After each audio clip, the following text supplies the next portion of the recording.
Going live. You're live. I think it's working.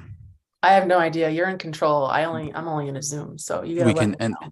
So stop your swearing that you were doing 30 Oh yeah, seconds ago you're cursing up a storm over about here. all those people we worked with. Ah, those jerks. My gosh. Let's see. I'm pulling up No. the page to make sure. Yeah, we're good. We are live on Cool. YouTube. I'm Mason Sousa. There's Kristen Surman. How's it going, Kristen? I'm good. I'm good. It was nice to catch up with you, the last couple minutes. Y- It's been 2 years. It's been 2 years since we've seen each other. We Yes. left coincidentally. It was obviously not related that both of us left. You were there since like day one, basically, Um, kind of. August 2012, I started. In my So right mind, after I that's graduated that's the college, pretty much. Yeah. and we'll get into everything. Yeah. As much as we can. I don't know how long this will go.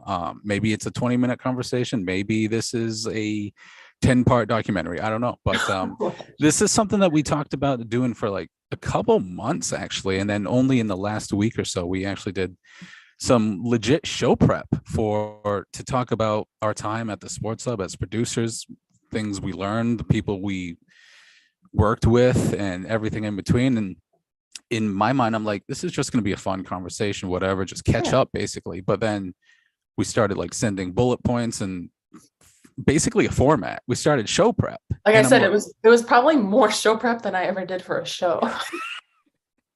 Because there's like the we there's the talked, first one right I there. well, I told you, I said most of the shows I worked on were with weekend guys, and they're waiting all week to get their hot takes out and all that. I was like, they made it easy for me. Like I was there for support if they needed sound, this, that, whatever. But like Right. they knew what they were doing. I don't have to tell them, hey, talk about this, talk about that. Like they were kind of their own producers. Yeah, I think that's what made So, the weekends working the weekend was so great because yeah, like you said, these guys were waiting for their show all yeah, week and they had everything ready and we would just be, hey, if you need anything to right. bounce off us, we're here. But I guess my main first question is like 2 years later and like we actually like legit started doing show prep like 3 days ago to this. Is the producer still in you? Like, do you feel like you still work there from time to time? Because it, like, for people that don't know, which I'm sure is a lot of people, like, you watch games as a fan, obviously. When you go into the sports media, TV, radio, you turn into a different person. You watch it, like, good or bad. Like, you watch it from a different perspective. Like, is that still in you, or were you able to kind of leave that behind? I'm honestly trying to get back to being a fan again. I'm still Still trying. trying to get there. Yeah. I used to be way into sports more before I worked at the Sports Hub, if that makes sense. Like it's weird to explain if you're not in that industry, but I was a huge fan of like just live tweeting this, that, going to training camps on my like I was all in. And then it's a lot. It was 8 years, 8 years of just, yeah. And you have to look at it at different angles. You have to look at your team in a negative way and be like, how do they like it's draining. It's not as easy as people think. If it's like, oh, I could do sports right. No, it's not as easy as people think. Wouldn't you agree? I mean, No, I totally agree. You need to look at it from completely different perspectives from, just that's my fan, that's my team. And like, obviously you can, there's a lot of homers in there. And there, obviously, when it comes to sports media, like you said, in a negative way, not like we're trying to pick at all the negatives. We need to be right, critical. It's more criticism exactly. of a team and how could they have done this better and et cetera, et cetera. So yeah, I agree. It's still in me. Like I still talk with those guys from time to time. I'm wondering if you do too, like more so on Twitter. And I'm like, oh, I thought if I listened to a show and they played that sound effect, I'm like, maybe you should have played this one, or maybe That's what yeah. yeah, this Like, this it's little montage things would like go that well that I here. like, the little things, little drops or little, yeah, like, Right. oh, I would have played that song or, things like that. But And it's funny going back to like when I first started. And when I first started, I don't know if you remember this. I shadowed you day one. Like you were my sorry, first. Would you say sorry? sorry. Yeah, I'm probably screwed. No, No, yeah, that's why I good. stayed there for so long. Um, no, you were great, honestly, Chris. And we'll do like a maybe a ranking later on in the show. We'll do our top fives of talent, producers, part timers. We'll get into it a little bit later, but yeah, the fact of the sense of pride in like, and this is super corny, but like when you first start in there, like, that's your dream. You wanted to be in sports talk radio, then you meet these people that are, famous in your eyes. Mhm. um and then you do an overnight shift, which is what everyone did when they first started, That's and then part of, yeah, that's part of the training. My first overnight it's was, boot camp right there. it was with Jeremy and Joe Murray. And so it was an overnight, but it was when the Red Sox won the World Series in 2013. And that That was was my your first, first night. that was my first night. So we were live till like 4 a.m. And I'm like, this is wild. I'm like, what the hell? Yeah, So that was crazy. Cause yeah, I was at the station for a year before I got into the programming side of stuff.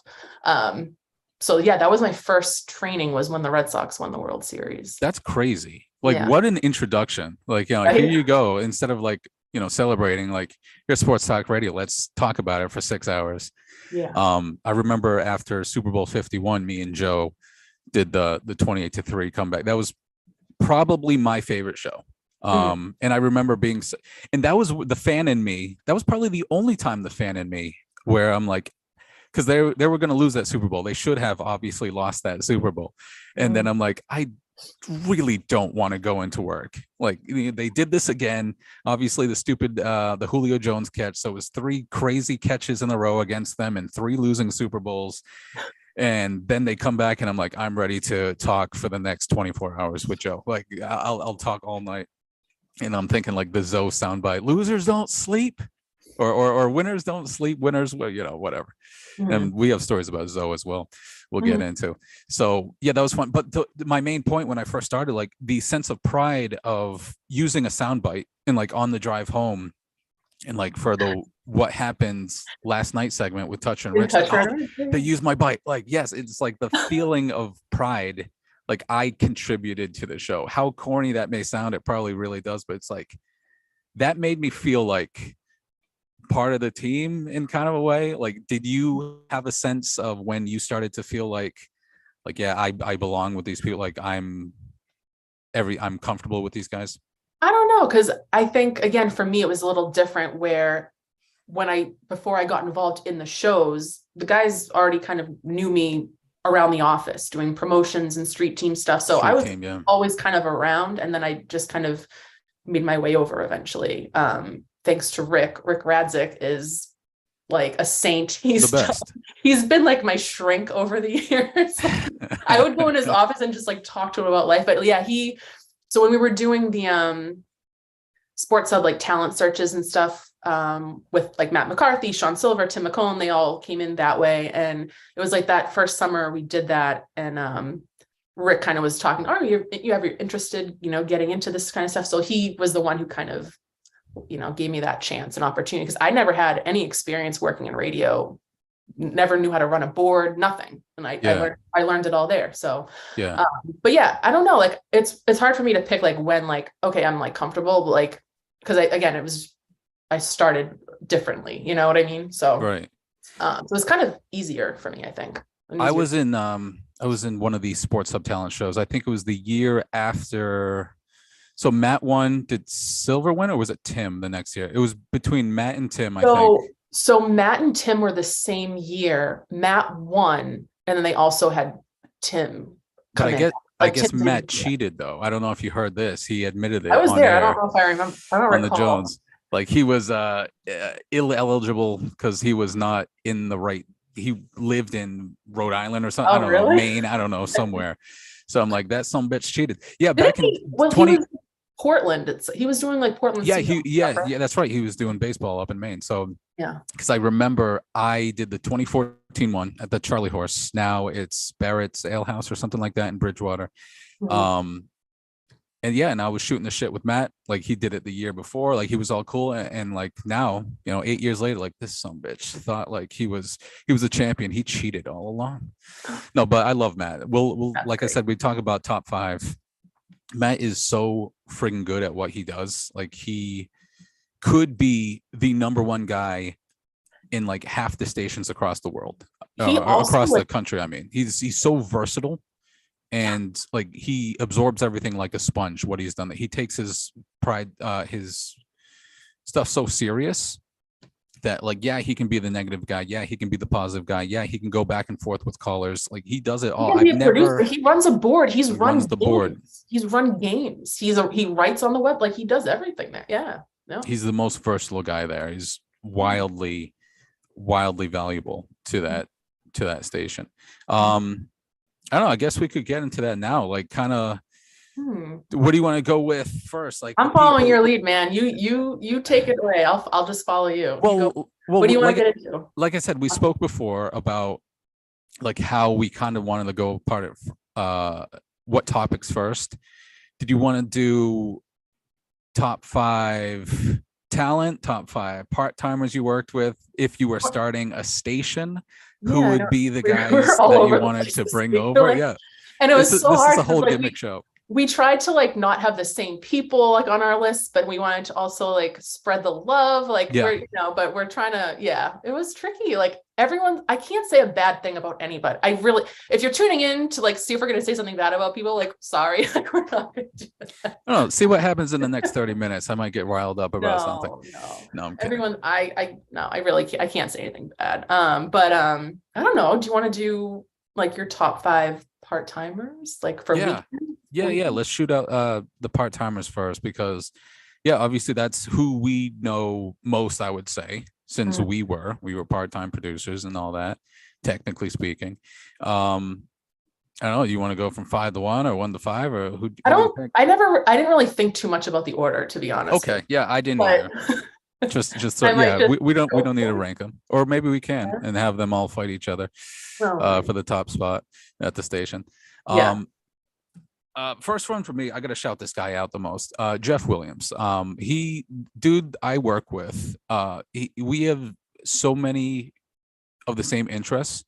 Whether it be wrestling, whether it be life, and we can just talk about anything. Like we learned how to do Bruins.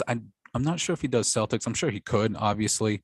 So we do very similar things, bouncing off ideas back and forth, how to make add to the night show and things like this. Obviously, we would talk. Like the second I worked until midnight at the Jones show, 6 to midnight, I'm getting the fuck out of there. I'm going home as fast as I can. I'm getting there in 30 minutes when it's a 50-minute drive, because I'm trying not to stay up all night. But he'd be in there for the midnight show, and we'd just be shooting the shit for 45 minutes, just like nothing happened.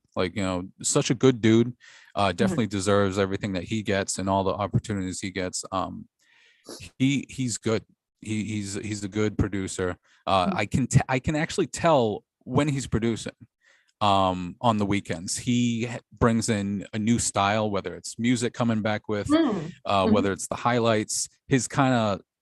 He has his own unique kind of imprint, and that's awesome. That's something that I tried to do. I'm sure you tried to do as well while you were there. Like make your own kind of like, when you put a montage together, if someone good or someone that's been there for a while listen to it, like, oh, Kristen put that together, oh, Mason put that together. So I think that's what Jeff's doing, and he's a good one there. Nice. Yeah. Well, to kind of piggyback off of what you said about kind of making your own, like, with the music that you play or montages, whatever, like I will say, so these guys are a package deal for me. Johnson and Flynn. Okay. Yeah. They we are on the same page with like 80s hair bands, and just they were just so easy to work with, so easygoing. Like I said, I don't know, like I hate to say, like I've listened here and there, but it's Johnson's still doing the hockey show, right? I believe so. I would think so. Are they still using my intro? You're open. I was going to say that is the best open I've ever heard at the station. Like I haven't heard it in a while. I'm like, I hear it, but like I haven't heard that intro in a while. I'm like, what is going on with that? No. Yeah, what the hell? Yeah. Because they got some good drops in there. Like they were just so fun. They're so great. Like both of them together, great duo. Good guys. Like they're definitely my favorites to work with for like a show. Like again, they're kind of a package deal, I think. But they're always good to me. So yeah. All right. So this is part-timers in general we're doing. Sorry, I thought that's what we were doing. No. Oh, maybe I did it wrong. We could just do part-timers as a whole. I gotta put. I just talked about Matt. He's on the list, and I just explained like how versatile he is. He's definitely on the list for sure. He could be, if he went anywhere in the country, he would be one of the top guys on that station for sure. So, shout out to him.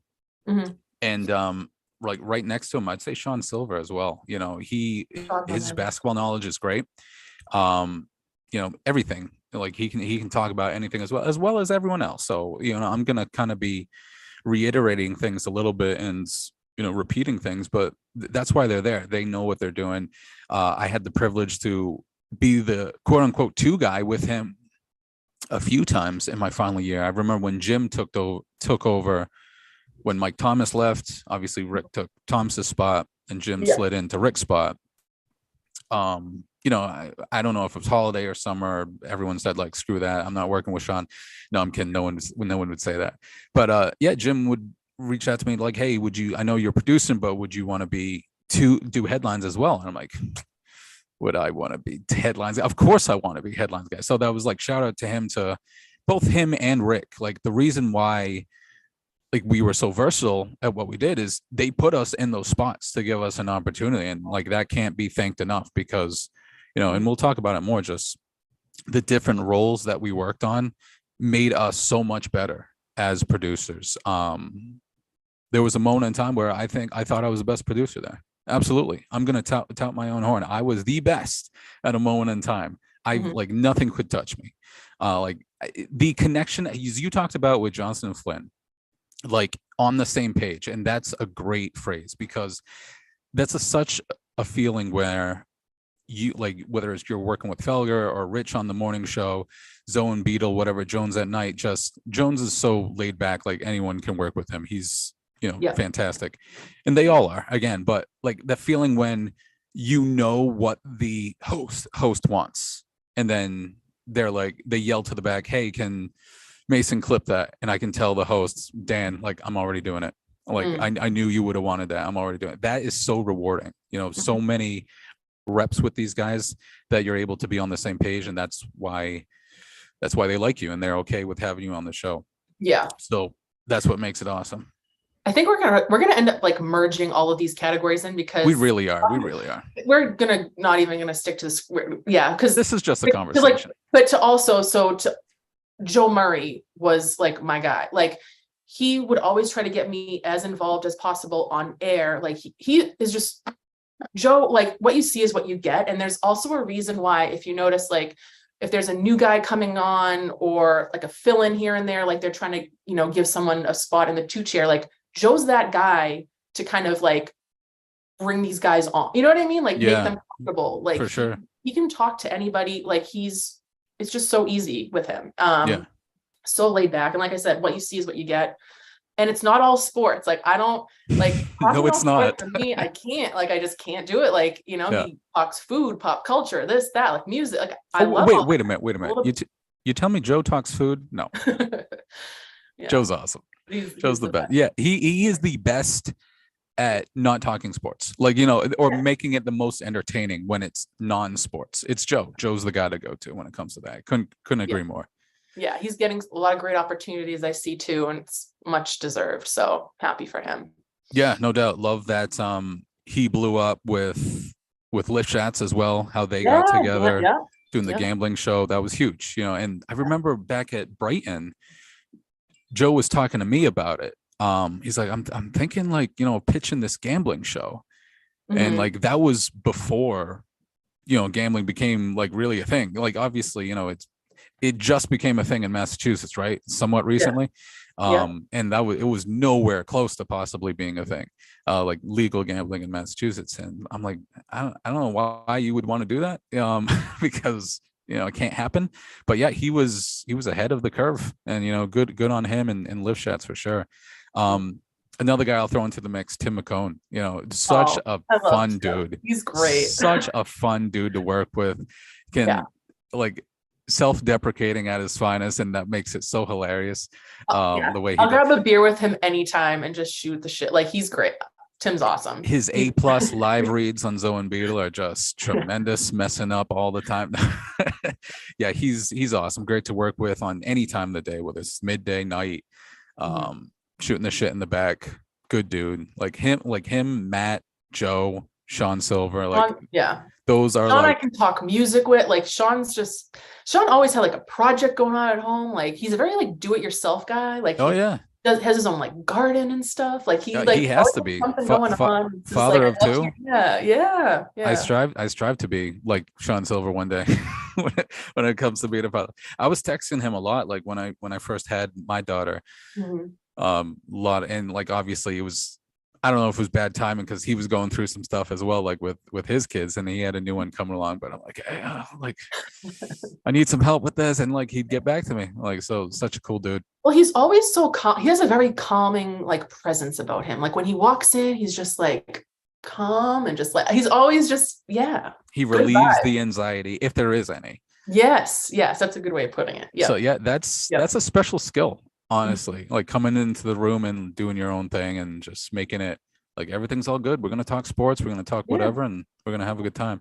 So actually that leads me into another thing, like talking about anxiety and stress. Was there ever a time where, or a certain shift or a certain role was it stressful on you producing or like working with someone in particular? Or?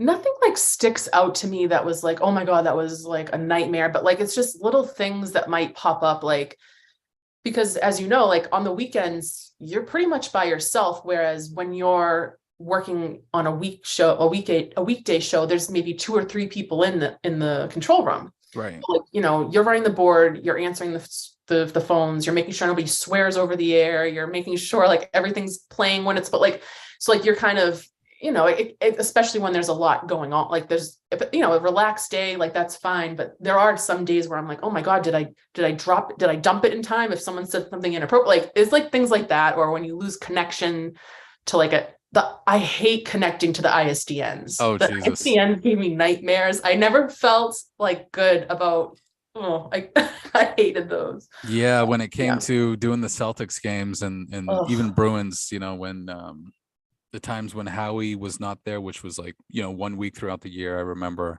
we were basically in charge. It was either me, Jeremy, or Matt at the time. And I think we all did like 3 games or, 1 each. And yeah, just getting the script ready for Judd and Bob, around the NHL. Like, and this leads into like someone else I want to shout out, Howie Sylvester. Not many people know who he is, like the fans, the public. He is like the Grand Wizard, like Wizard of Oz, like behind the scenes. Like he's Mike Ehrmantraut of like Better Call Saul. Like, and he looks like him too, no offense. But he's like so much wisdom, so much, you do not want to get on his bad side. He can be intimidating, but that is a dude that you need to have for your station. And like just he's kind of like the Undertaker. He commands respect, and everyone knows that he is the guy of that station, the executive producer.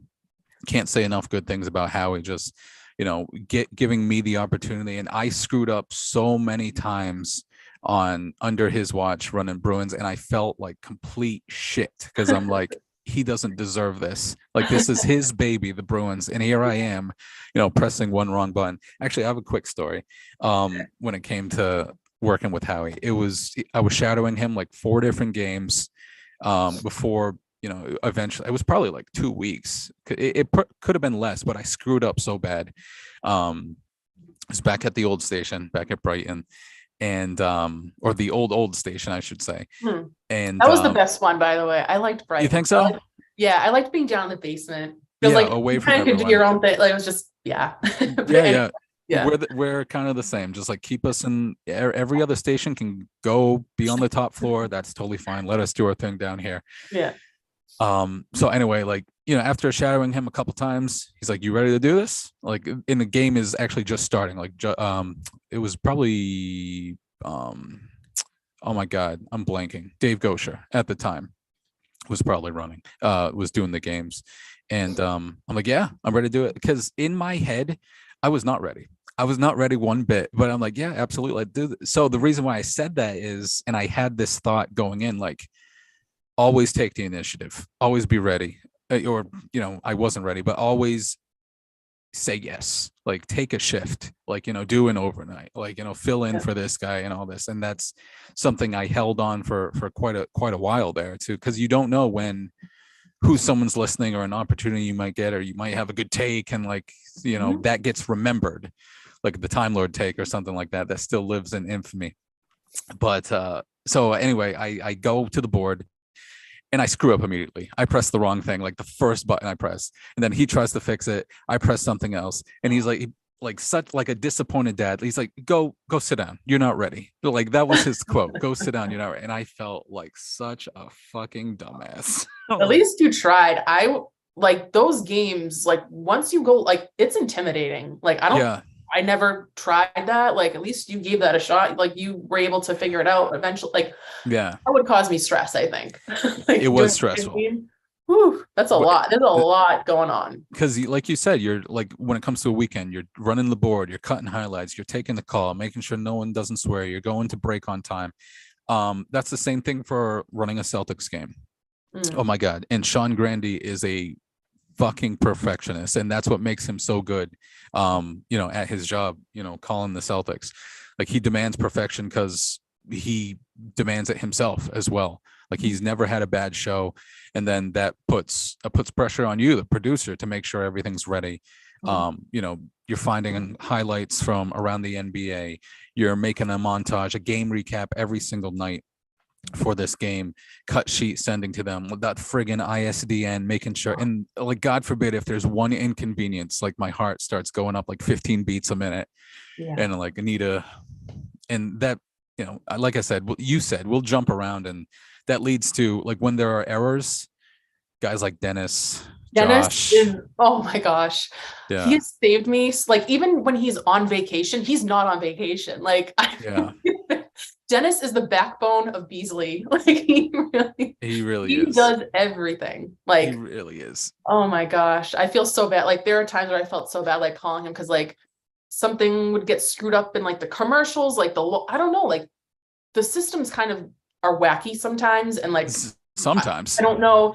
75% of the time. Like that was so stressful. But like he's another one that's like super calm. Like he was like, okay, we'll do that. Like he walks you through everything. Like he's not even next to you. Like he's giving you directions like on his boat. Like he's out on his boat and he's like trying to help you. And I'm like, oh my gosh, I'm so sorry. Like Dennis is awesome. He's great. Yeah, that takes a different type of mentality to be in that position. Like, you are on call 24/7. Yeah. Like, not to compare it to the medical field, or I won't do that. But yeah, you are literally on call. Like, you got to make sure the station sounds good. And I remember listening. It was the day before, I guess, the fall book, and Mike's on air. Felger is like, it's not like tomorrow's the day one of the fall bug. We're gonna fix this, right? I'm just like, he's like, I'm not saying, but I'm Was this saying. recently when they made the move over? Yeah, this was just like a Yeah. week or two ago, and I'm like, Yeah. that's some goddamn pressure. And actually, I heard that, and I actually texted Dennis. I'm like, may God be with you in your tech skills, and he just liked the text or something. But like, yeah, that's stressful beyond belief, especially the guys. And I'm sorry, um, is it Charlie? I'm sorry, it was Um, Charlie, right? Charlie and yes, Josh. Charlie. Yes. Yep. Yep. Charlie was awesome. I'm sorry, I forgot your name, Charlie, but you were awesome as well. Like, those guys at TD Garden, making sure that's right. I'm connected with them. Like, Mhm. there was no time to take a breath, like running the Celtics games. Again, Or, hats off. I would not. I would lose. I would freak out. So but yeah, again, that's that's thanks to, Rick and Jim and guys putting me in that spot to make me, mhm. be better at my craft. So Mhm. Yeah. that was cool. Yeah. Um, I know. but Again, we should like again. We're already like dipping into our lists in different spots, so maybe we should just keep it going. Like just we yeah, don't like go through our lists by one. We can just no, we kind of don't, like, as things come up. when Text. they come up, we'll talk Yeah. about them. I mentioned Howie, you mentioned Dennis. Like, those guys would be People, pi- guys that pinnacles. you wouldn't think of, like other people wouldn't necessarily think of, maybe that if you don't work there, like Absolutely, yes, absolutely crucial for that station. we'll get into another guy, which we will definitely send some love to. I don't know, on the other side of things, is there anything that you regret? Do you have any regrets from being there? Do you regret leaving at all? Do you regret not um communicating with more hosts? Like, do you have anything that resonates with you? No real regrets. I think maybe I would have liked to have tried maybe another state, like some like country 1025. Like maybe I could have, checked out another opportunity there to maybe do something on air, but Okay. I don't have regrets. I think like we talked about, like when I left, it was just more of like, I was in a point in life where you get to the point where it's like, if nothing changes, nothing changes, right? And like, there's certain things you're ready to let go of. And I just knew, I was just like, you know what? Like, and I also, again, being a part-timer, like a lot of part-timers are working full-time jobs as well. Right. So I did what I could at the sports. I did whatever, promotions, marketing, like producing, all that, like, and I'm just like, I want weekends to myself, like things like that. Like I've never not worked weekends. And Want a so social like, life, yeah, social life. Like I'm getting older, I gotta, figure out what I want to do, like, my future and all that. And it's just, again, if you're doing the same thing and over, it's just like, well, why isn't it change? Like why am I not getting ahead in other aspects of my life? You know what I'm saying? So I do. it was just time. I don't have regrets. I miss it. Sure. Like I miss all the guys, like, just like, again, it's more of like shooting the shit with everyone and like seeing everyone on a regular basis. But, like, that's probably what I miss the most. Yeah. But I'm really happy. Like yeah. How that's about awesome. you? That's awesome to hear that, you're definitely having, and like, it seems like you've definitely, not that, oh my God, because I think I told you while you were there, like you come off as an old soul. Like you are so mature beyond your age. I'm 33, but I feel like I'm 53. I wasn't gonna say it, but okay. No, like you have the brain, let's say, of a 53-year-old very wise woman. So I don't think that's an insult. No, but and, like and my it's not meant interests to are too. Like I love like mute, like people like who are like in their 50s. Like I love their music, the movies. Like I love everything like 80s. Like I'm very like I love all that stuff. So if you can't tell, like I have my like well, I don't know if you can show off. You can't see, but I got my Caddyshack sign there. I got my Breakfast Club poster in the back. Like I love all that stuff. Like I love, so it's so like, great. Yeah. See, I would never ever have that in my room. That's the sign that I got from the Brighton studio that you stole.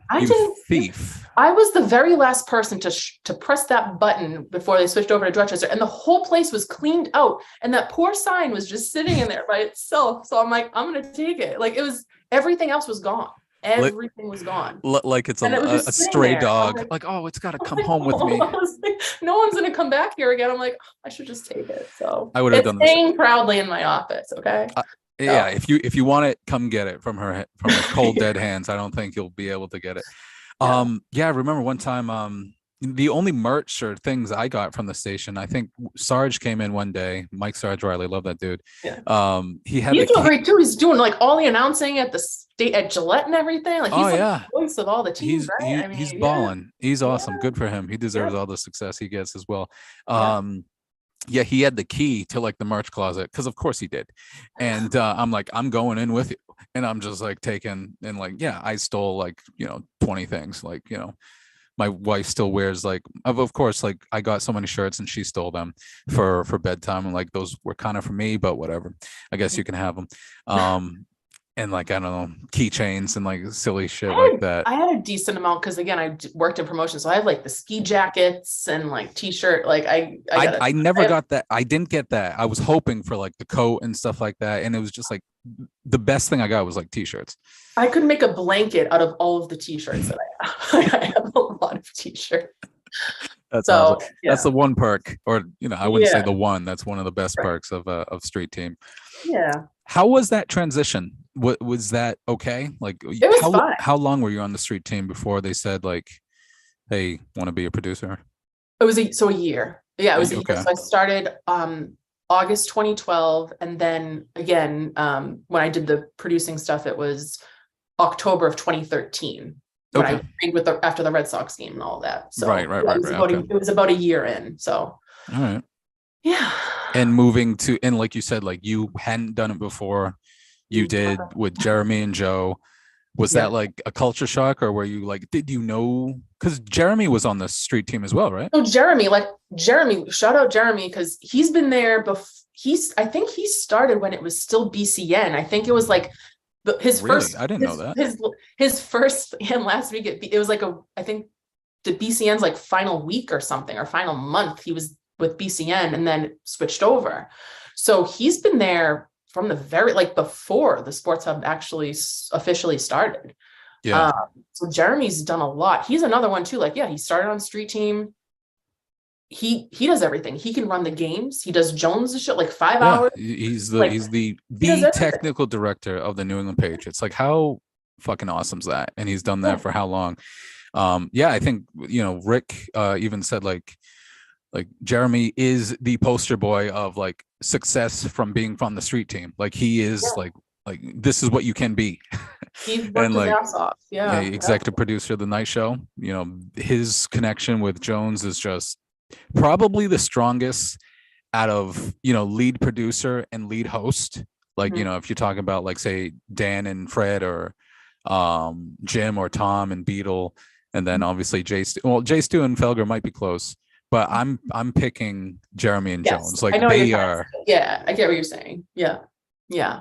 like, what's the word? It's not psychic. It's yeah, whatever that term I is. know what you're trying to say. Yeah. All right, stop talking. I know what you're saying. Well, speaking of the night show, we talked about Jones a little, but can we talk about Arcan? Because Hell yeah. Arcan seems like he is responsible for us leaving. Like he's like, Yeah. he's like That some producers bitch. of the Sunday service, like don't want to be. I'm like, oh my god, dude. Like I know he's kidding, but dude, I loved working Sundays with him. We weren't He's another one who's so easy to work with. Like he's just everyone again. Everyone was just so fun to work with. Like I can't. Maybe if we keep talking, we'll get to someone that we didn't like. No, No, but where you're going with this, but no, I'm not going anywhere. But yeah, our Arcan killed us off the Sunday service. We weren't holy enough. Yeah, well, what a strange coincidence. And Tracy recently left in July, and he's like, another one just left. He's like, three of them. So she was doing that as well. I think she was doing it for a while too, but yeah. So. Yeah, Arcan's awesome. Like we were talking about this actually, and I'll say the same thing. He's one of the most impressive guys that like if you just need him to talk, like I'm picking Arcand out of everyone because like he can go for 15 minutes straight. Obviously, he could probably go for 5 hours straight, but like in that opening segment or when he's doing the Sunday show, like in everything, it's not like it's boring or repetitive or like he's moving on and he's like barely taking a breath, but it's not like a run on, it's entertaining. Yeah. So, and I think he must have I think he was competing with Jones when he was at EEI before he went over. So he was doing night show by himself, like whether it was filling for mud. I don't know I was never there. Well, I interned there a long time ago, but I don't know the format set up there. Yeah, before I came to the hub, I interned there for 4 months and completely like you want to talk about polar opposites. Like, we essentially love everyone from the sports hub. And not that I didn't like people from the EEI, but it was a different culture. It like, high school drama. I don't know what it is now. 8 years later, I know Mike Thomas is like in control over there. I'm sure it's much better than what it was. I have no idea. A couple of former sports hub guys over there. You got Gresh Keefe, you got Billy Laney over there. Billy's over there now. Yeah, good for him. I miss Billy. I love working with Billy. Billy's on the list too as like one of those producers. Like, yeah, dude, you can shoot the shit with, you can work with, talk about anything with. Billy's a cool dude. Yeah, he's the best. Maybe we can get him on here one time. Yeah. Talk shit about the hub. No, I'm kidding. Absolutely not. He wouldn't do that. Not that I'd want him to do that anyway. But yeah, Arcan's awesome.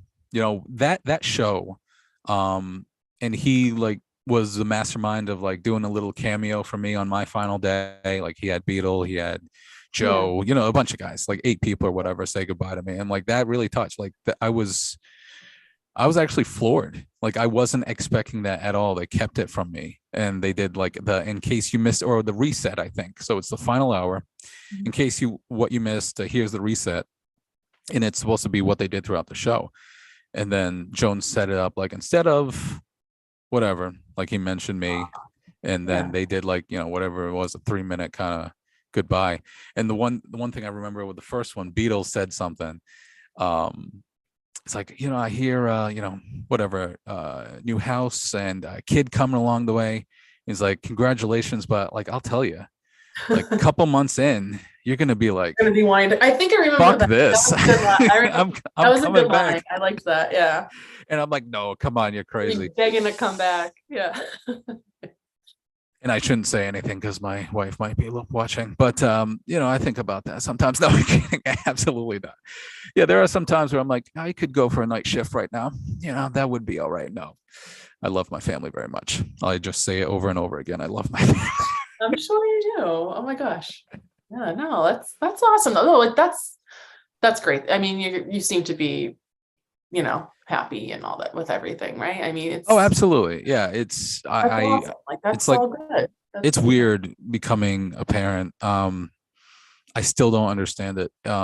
Like my daughter's 18 months now, and it's like you step into another dimension. Like what you knew before or who you were before, completely gone. Like that life before, not that it's good or bad or in between. Like, what I have now is amazing. I wouldn't trade it for Can't anything. imagine before. You can't imagine what life was like with. Oh yeah, it was a completely different life, and like everyone who has kids like knows what I'm talking about. It's weird. It's weird. I still don't believe it sometimes. It's funny. Yeah. But yeah, like, and you brought it up. Actually, I think you brought it up before we started recording. I wanted to maybe clarify a little bit. You said something about me, like you feel like I have, I want to get back so bad. I'm curious why you think that. Whenever you like reach out or like text me, I'm like, oh, I think Mason misses it. Like, I don't know. There's something that like I can tell, like if there's something big that's happening, or it's like, oh, did you hear about like, like, I don't know, like I can tell. It's usually comedy purposes. Like I said, most recently, I'm like, Dennis is probably close to hanging himself because there were so many errors happening at the new station. But yeah, at the same time, yeah, like a week like this past week where, Celtics controversy, and then, obviously Mac Jones and Bill Belichick doing his thing. I'm like, this is a week that I miss it. Like there's a buzz in the building when there's big stories like this going down, and that's so cool to be a part of. It's so funny you say that, because I feel like whenever something huge broke, I would always get a text from Jim or like Rick saying, hey, can you come in and fill in on like Zoe Beetle or Felger Maz? Like somehow I always would end up coming in last minute, like the day of on the big moment, when like Brady was retiring, or whatever, retiring like around St. Patrick's Day week or whatever. Yep. Like all of it, like I somehow got called in on like the biggest days, like the most chaotic days. And it is fun. It's a different energy. It keeps it's you're right. Like it's thrilling. That's why you want to do that. Like, that's why you want to be in the business. So it's like, yeah, all right, like, let's go. But like, yeah. So I totally get what you're saying, but yeah. And on the flip side, it was so cool when there's downtime, which would be all-star break or whatever, like after the NBA season when nothing's going on, like I'd be racking my brain to try to get some kind of segment, some kind of new thing. And when COVID happened, nighttime, we did the quarantine games. I didn't initially dub it. I think they did, but like I was talking to Jeremy, like, what about this? Like for a segment, like we can just, there is no Game of Jones because you can't, because it's all sports related. So how about replacing that with this? And then that became a weekly thing, and then it was Jeremy's problem after that, which he's like, son of a bitch, like, why'd you give me this new thing that I have to do? No, they have a lot of stuff in that. Like there's so many. God, so many drops, so many things to take care of. Like, and the Dong Report's funny. Like the Dong Report's fun, but that's also stressful too. You got to pick out all the different sound effects, and it's like, oh my god, it's like, ooh, it's a lot. Yeah, it is. Yeah, I never thought, because I would I would throw ideas like to Jeremy, like, hey, with Ronald Acuna, when a Acuna Matata, play that drop. And he's like, Mason, just shut the fuck up, please. Like, I can't have another drop because like when I'd fill in for him, yeah, like you said, I would open up a new page of all the drops. I would actually plug in my USB into the station computer, make sure I have a different folder there. It's a process. It's you can't just like go into News Boss and click okay, play. There's running the A lot Dawn of different, report a lot of different is screens, a lot of different, yeah, it's a I'd lot. I'd say that's probably one of the most that's probably a top 5 stressful things, running the Dawn report on the Jones show. Yeah. Yeah. That's Like how I'm sure people get a kick out of it, but it's great. that's Like how much that goes into it. Yeah, a lot. it's Yeah. unbelievable. Yeah. But it's awesome. It's such a great segment. And I'm glad you actually this jarred my brain of something. You mentioned like being there for Brady's retirement or saying like, oh, I'm leaving the Pats. I was there too. I was working when it broke, the morning show. I was in Mike Lockhart's position, the second producer for Touch and Rich. I remember they were on remote, I believe. Like Ted Johnson was talking and Rich cut him off. And then he read it. And I remember after after my initial shock, I'm like, shit, I need to make a fucking montage right now. And like nothing's prepared. And I'm like, what do you make for Tom Brady? Like, who's obviously the most important athlete in Boston history. So like they were going right to break. So that's when like the timer in my head and my heart starts pumping. Like, I need to make a goddamn Tom Brady montage, make it sound good in 5 minutes before they come in to the next break. It's And hard. I'm like, Dan, I got this. So like I was like in the zone, and like that's such a rewarding feeling when you're able to get it and like, hey, boom, News Boss, first thing in carts, play it, like coming back. And then the most rewarding thing is like when Rich even like shouts out on air, like, Yeah. hey, Mason putting that together in 2 minutes flat. How about that? Yeah, Like like you hear that's so Felger giving awesome. you a shout, like it's cool. It's like Kristen Surman made like it wasn't often, but like when I did do like little Yes. coming back from like little things like that. Like actually, Because now you mention it, I had to do that yeah, twice with when Gronk again retired, and then quote unquote.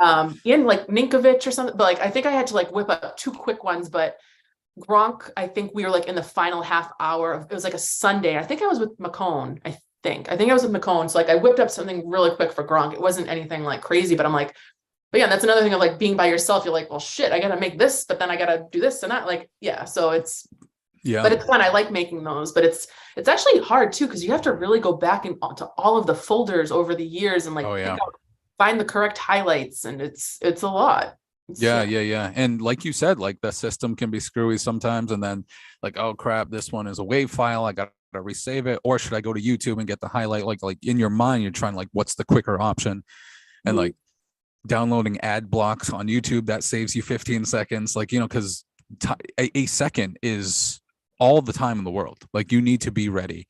Because if you're not ready, if you don't have it by that break, you need to wait another break. And then maybe it's already heard on another station. Maybe people leave to turn on ESPN or something. Like you want to hear what's coming up next after this breaking news.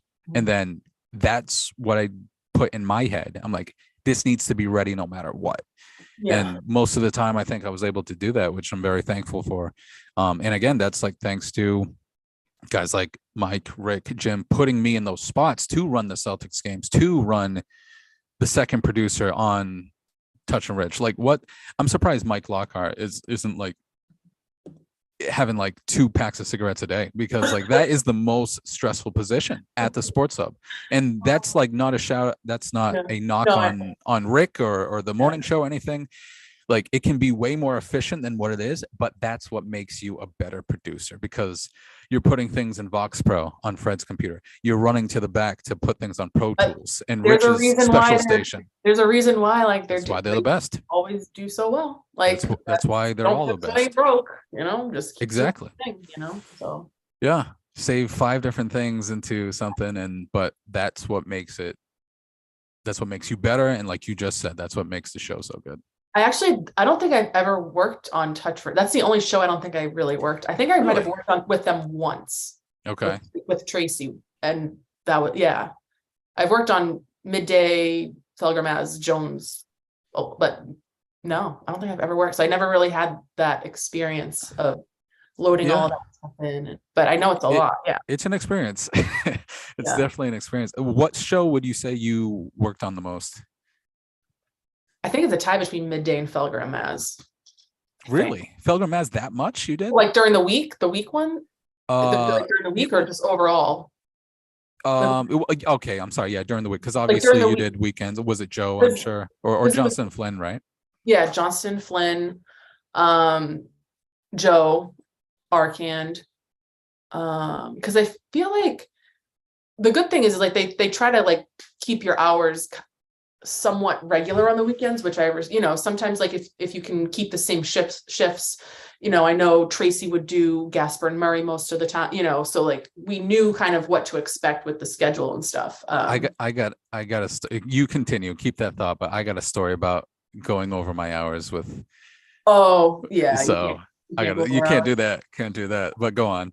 Yeah, no, I was just saying, so like, I would, it depends on who's working the afternoon show. Like it just depends on a Saturday, it kind of rotates through sometimes. So like, I don't know, like Right. I worked with everybody, I feel like. I Right. don't, I yeah, but like during the week, if I had to fill in, I probably filled in on the Midday and Felger and Maz the most. Like I said, I never worked with Toucher and Rich really. Um, But yeah, I think the same. I was very grateful and thankful to work every single shift there. Every Mhm. single shift. I Yeah, believe so. yeah, And I don't think a lot of people can say that. So I yeah. take pride in that.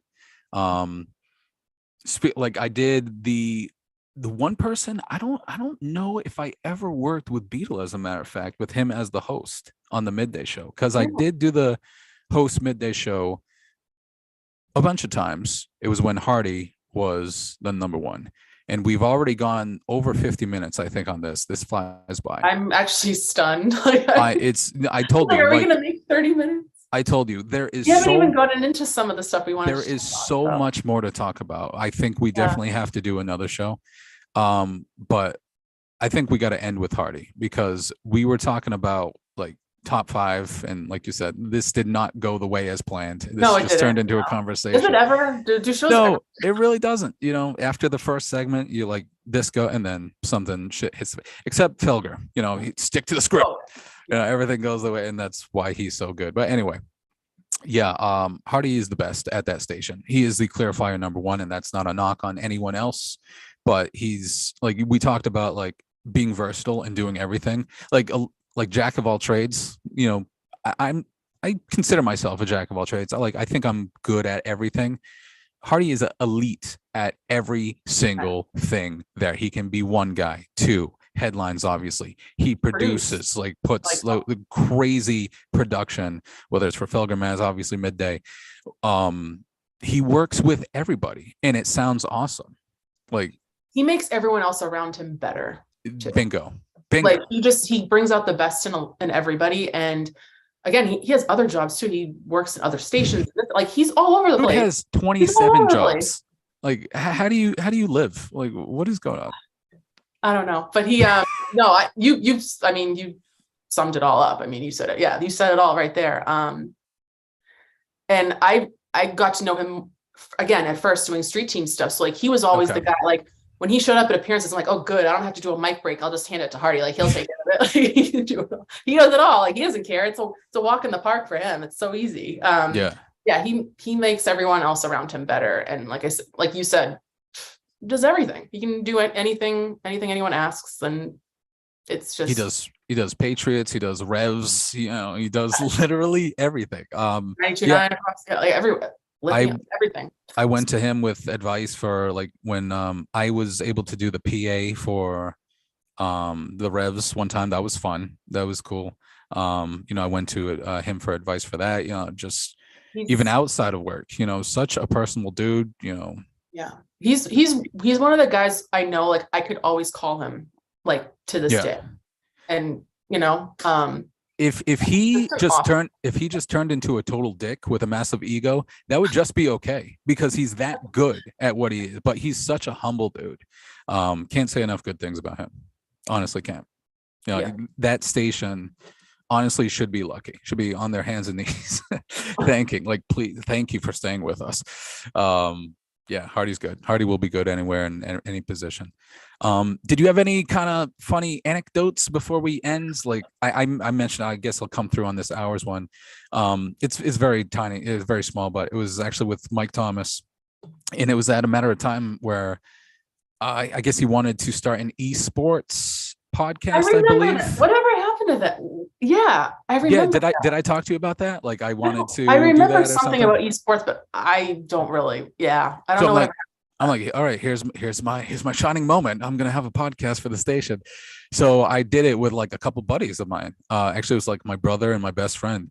Like we are just shooting the shit, and I sent it to him, and he's like, "That's not really what I'm looking for." I'm like, "All right, fine, whatever." But before that came to that, before ADP happened, we would write down our hours, like very caveman style. We'd actually Yeah, write yeah, out our hours and give it to Mike or Rick or whoever. yeah. It would usually be Rick, but Rick wasn't in, so I gave it to Mike this time. Mhm. And then I gave him the sheet. Like he looks up at me and I said, like, oh, I gotta say, like, hell, I'm about to record you mentioned the esports thing. I'm gonna give it a shot and I'll send it to you. Like, what are you looking for? He talks about it with me a little bit. Then he looks down at the sheet and I'm still talking to him. And I went way fucking over on my hours. Like the most I've ever done. Like, I don't know what the limit was supposed to be, 28, 30 per Like week. 30, yeah, something. But I think in 2 weeks, because it was bi-weekly, like I'm pretty sure like it had like an 82 on there. Like I went way over because like I know it was one of those weird weeks where either people were calling out or I'm like, oh, I'll do an overnight, like, whatever. You're just trying to be as available as possible, help out. Yeah. Exactly. And like I probably filled in for 4 different people in that 2 week span. So he sees that number, I assume, and he's locked in on that paper. He is not listening to a word I'm saying. And I realize what he's looking at, and I'm in a world of shit at this point. But so I continue to talk. I'm like, yeah, esports, just it's gonna be big. And like, I'm thinking podcast. Do you want me to? And I try to get his mind off it by asking him questions like, oh, can I do it with someone that's not affiliated with the station? And like I'm asking all these questions and he's like doing one word answers because he's like thinking like how he's going to punish me with like, what the fuck are you doing working all these hours? I'm not exactly sure if I got punished or what he may have said, but I remember all I remember is that death stare. And if anyone knows Mike Thomas, he can be intimidating. He has this death stare on this sheet like I'm this guy isn't. That was probably my downfall from having an esports podcast. He's like, this asshole, like I'm not listening to anything you say. I'm gonna give it to someone else. So yeah, I don't know if he took a liking to me after that because he's like, this asshole's going over the limits. But it's probably nothing. It's probably nothing. But No. yeah, I got the hell out of there as fast as I could. Right when I left the room, I'm like, I'm not talking to him for the next 2 weeks. Oh my God. Is there anybody before we end, like you have a little anecdote with any of the hosts or behind the scenes? I don't know. I'm sure there's so many. There's so many things I could think of, but yeah, maybe next time we can go into this more. I can't believe that we're hitting an hour. It's tease. It's called a vertical tease. We'll do this another day. See, the producer's still in me. It's still in me. Yeah, you're like I said, your tweet kind of scared me too. It's like, tell all. Whoa, like what are we gonna talk about? Don't drag me into this. What are you doing? I'm like, don't drag me. Yeah. I think people got nervous. They're like, what is, like I got several texts from these guys, like some of the guys are like, don't worry about it. I'm like, what do you think we're gonna talk about? Really? Like, if anything, you're gonna be embarrassed about how nice we're gonna talk about. Yeah. Like we're gonna talk good things about you. So yeah. So this was the very nice episode. Next week, we're gonna trash on all your asses. That's what we're gonna do. No, I'm kidding. Maybe we'll bring someone on. Maybe we can bring someone else on. You did mention that. And there was a name. I have someone in mind. Interesting. We might do that. We may make this a thing because, like I said, like I had 4 pages of kind of bullet point things. Yeah, and I don't think I talk about anything here. Yeah, exactly. That's usually what happens in sports radio. You're so over prepared, and then you talk about nothing on your sheet. And then it just becomes a conversation. And then an hour passes, and then it's like, oh, we're done. All right, Kristen, this was fun. Right, Jason. Well, it's good to talk to you. Yeah, it's the first time seeing you kind of, obviously virtually in 2 years. Yeah, I know. Well, I'm going to go enjoy my day in my sweatpants and I'm there with you. Yeah, perfect day for it. Yeah. Yeah. So, all right. Well, I'll be in touch, I'm sure. Yeah. Maybe we'll do this again. We'll talk. All right. Sounds good. Talk to you.